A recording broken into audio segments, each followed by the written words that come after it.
Yep, sanibonani bafethu, sanibonani. Former Orlando Pirates coach Jose Rivero has been fired with immediate effect. Wow. After maybe 4 or 5 games. Wow. Early game. Wow.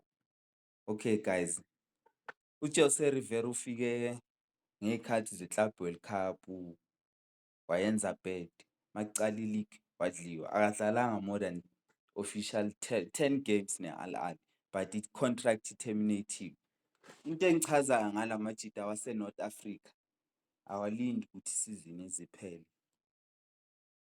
Ubakhombe enough nge-5 games ukuthi you're not capable. They won't buy ama-cup for you labantu. Ukuthi udoma ama-supporters fanele sibribe they want you to win in order for them to protect you. If uhluleka ukuwina into abahlala ukuyiwina, i-league bayiwina phela every time e-Al Ahly. I-Al Ahly iwina every year i-league. And ayicali i-bad eligini, ayicali i-bad. Idliwa ama-game, i-draw idliwa bashintsha same time la majita leya, uyabheda. Ayi mfethu sizokupha imali yakho le besivumelane ngayo for 3 years, mara manje sicela usihambele sizomthola omunye u-coach o-capable.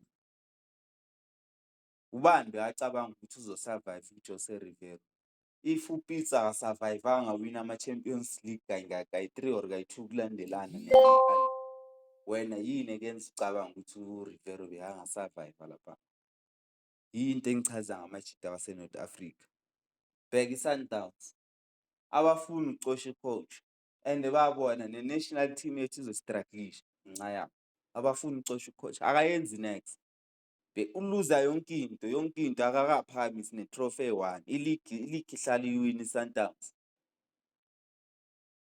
Mara ayimcoshi, ifuna ukuthi iziphele isizini. I-Sundowns number 9 sizoyihleka.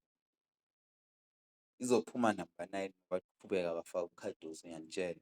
Ubhentsha wonke ama-player, ushalulile, ubhentsha yonke into.